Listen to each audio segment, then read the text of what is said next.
Do do do do do do do. Hello, what's up, girlfriend? Hey. Before I actually get into Fujifilm's next camera, here, let's make a bold yet extremely intelligent, accurate statement. Talk about lateral expansion on Fujifilm's next cameras, and it was inevitable. Anybody that actually thought about this would knew that this would be the case. Talk about future-proof cameras, and why Fujifilm is positioned so well on future-proof.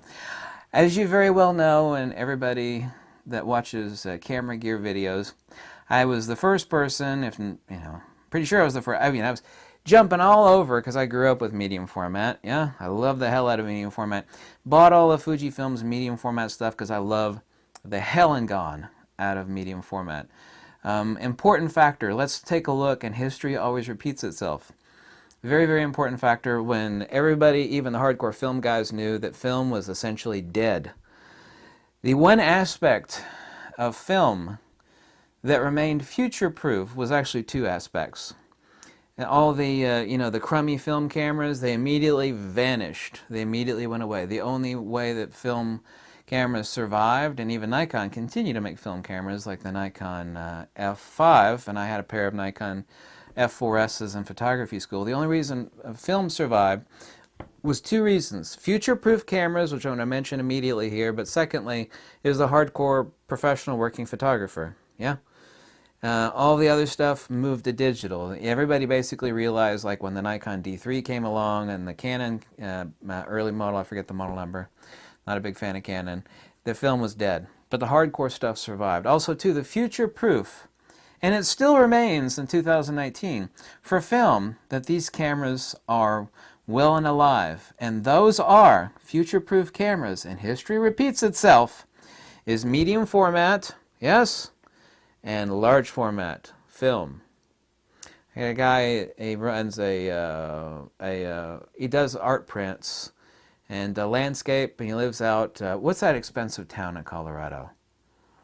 I can't remember. It's that really expensive town in Colorado where all the rich people go. Anyway, he has a photography. He sells large format images, and he does it all with 8 by 10.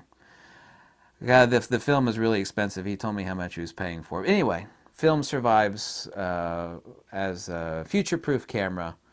And I've said this for years and years now about medium format. Now that all the junk, and digital is experiencing the same thing right now, and this is why Fujifilm is positioned really well. And I'm going to get to Fujifilm's next iteration of cameras, which is purely speculative but 100% logical and intelligent conclusion. The future-proof cameras for digital.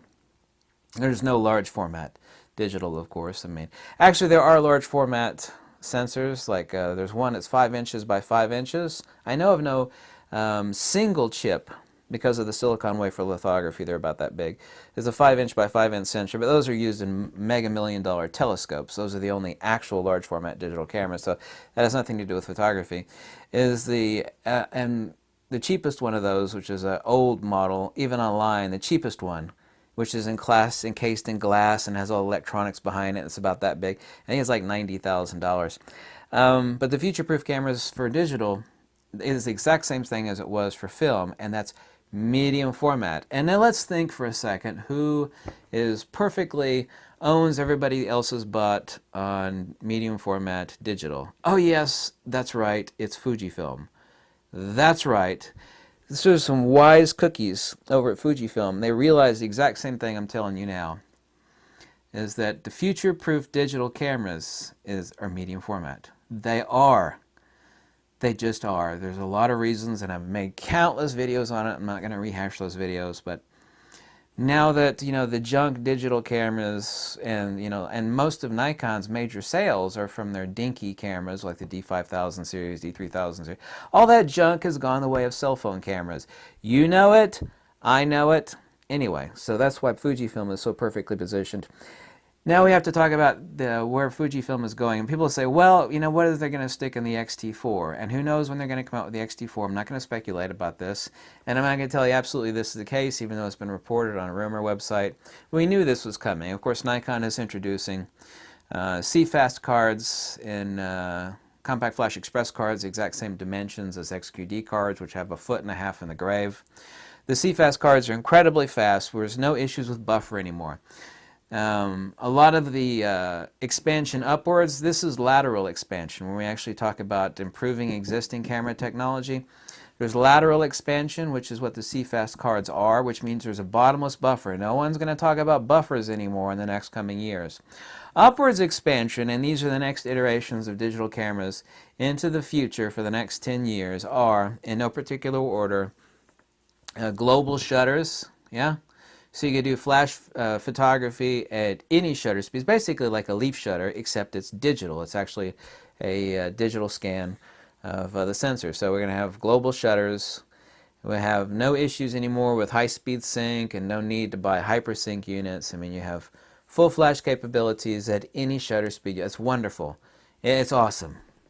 Although there are some bokeh issues with global shutters. I'm not going to get into that, though. The second iteration, it could be RGBW sensors, which, by the way, is a technology patented by Kodak, which actually gives you additional dynamic range. But the real one, in addition to global shutters, is going to be adaptive resistance technology, like the organic sensors that Panasonic patented, which means one-shot HDR photography. So you don't have to do multiple exposures and combine them in post-production for bringing up your shadows and make sure you're not. It will be no highlight clipping possible. You'll be able to set your camera so that it will not clip your highlights. The sensors that actually will register, for example, on the highlights will shut off while the shadows continue to gather information. So one-shot HDR photography. That is the upward expansion technology of digital cameras in the future, not specific to Fujifilm, but relative to everybody. The lateral expansion, which I know is what Fujifilm, and I don't know if that's their, and actually I do know that's their next step. The lateral expansion on Fujifilm is CFast cards. I don't know what camera they're going to stick it in. I'm not going to speculate on that. I'll be talking completely, out of my backside to say which camera that will be. It would be wonderful, and I'm going to talk about something in a second, why this is so incredibly important to Fujifilm is two reasons. One, for their X series of cameras, whether that's X-T4 or the XH2, I'm not going to say, but for their X series, we're going to have bottomless buffer cameras. That combined with even improved autofocus, I mean, not that it's not perfectly great already. This is the lateral expansion of the next series of X cameras. Absolutely CFast cards, but also the lateral expansion of improved autofocus. People say, what are they going to give us? Because we've already reached now a theoretical pixel density where we actually have still good dynamic range. And a crop sensor, on current BSI technology, backside illuminated sensor technology, the upper limit is around 32 megapixels. It's actually a little higher than that to have sufficient, decent dynamic range. It's like, what the hell else can you do? The XT3 is already freaking amazing. It's like, well, the autofocus can still go one step further, even though it's perfectly great already, but that lateral expansion on the next series of cameras is a bottomless buffer, and that can only be achieved, and will be achieved, with CFast cards. Actually, one of the makers of CFast cards commented that they're developing their technology for Fujifilm. They actually said that. Why this is also really important, too, for medium format, and this is the reason why Fujifilm, one of countless reasons why Fujifilm's not going into full frame format, is if you take a look at the GFX 100, and I've had use of that camera now for nearly 2 months, however it was borrowed. Mine is still coming. I mean, they're slow to produce. There's a lot of people demanding them. I still don't have mine yet. Is the next iteration of the GFX 100, or the next iteration of GFX 50, whatever, the next series of those, is CFast cards.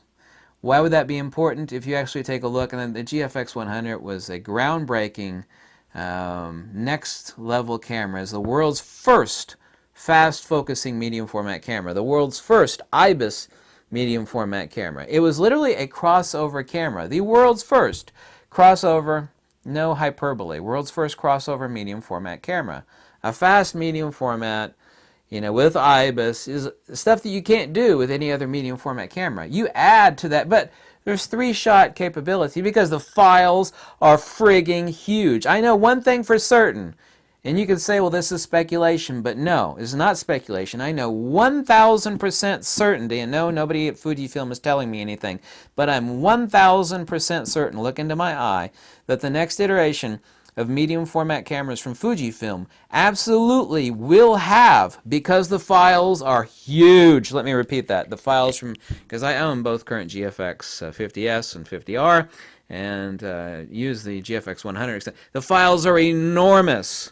You know, the shot buffer is 3 shots. You know, it's not like that's low, it's that the files are so huge. That camera demands, if it's going to be the world's first, it's already the GFX 100, is the world's first action-capable medium format camera. The world's first.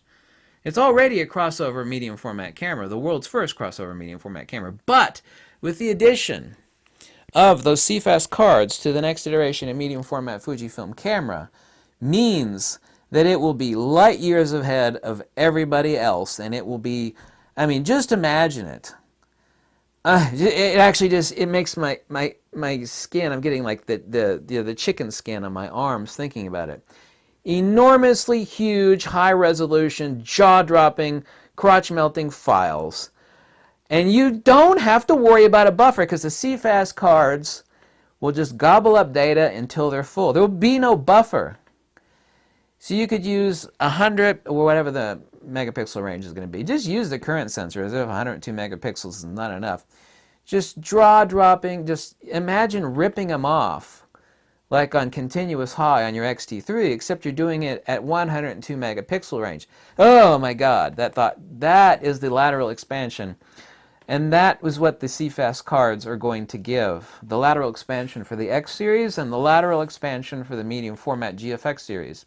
As far as the X series, I'm certain that's going in there, and of course the rumors and reports are that are, but there is 1,000% certainty. And I tell you right now, when it happens, I have no idea, that is going into, you know, however many years, you know, 2 years from now, late next year, I have no idea, I'm not going to speculate, into Fujifilm's medium format cameras, because the GFX 100 is so far and above every other medium format camera. It's not my opinion, it's a hardcore bleeping fact.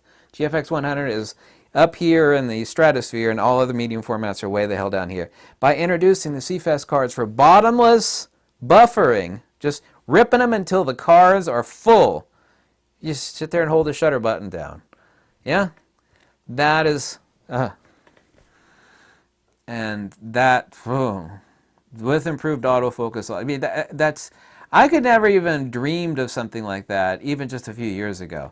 Let's see here. A bottomless buffer medium format camera with 102 megapixels, with a BSI sensor, and with IBIS, which is very, very important. Not that I give a damn about IBIS for video, which the video from the GFX 100 is incredible, but shutter shock is a serious issue on medium format. It is. All of those things combined would make a medium format camera that would make the most hardcore, seasoned, you know, stone-faced person just, you know, just their jaws will drop. And I know Fujifilm is working on that now. Is it speculation? No, it's not. I know they are working on that now. I absolutely know it. Actually, the rumor site thinks that the CFast cards are going in an X series camera. I'm actually not convinced of that at all. A next iteration of like the GFX 50, this is pure speculation. I would introduce that as using the same sensor, because people would rebuy that camera, you know, with some slightly improved features. But by the addition of dual CFast cards, like, oh my God. Imagine a GFX 50S, okay, which I have, with a few frou-frou improvements, right? Not 102 megapixels, just the same sensor, but with a bottomless buffer pair of CFast cards. Yeah, that's amazing. I know that's going into medium format. I think it's going into medium format before it's going into X series Fujifilm cameras. Pure speculation? Yes. Speculation on that being that going into GFX series of cameras, 1,000% certainty. Absolutely undeniable 1,000% certainty. Anyway, thank you so much for watching. Sorry I've been so busy lately. This has been a crazy busy week for me this past week. And wait for it. Wait for it. Fujifilm.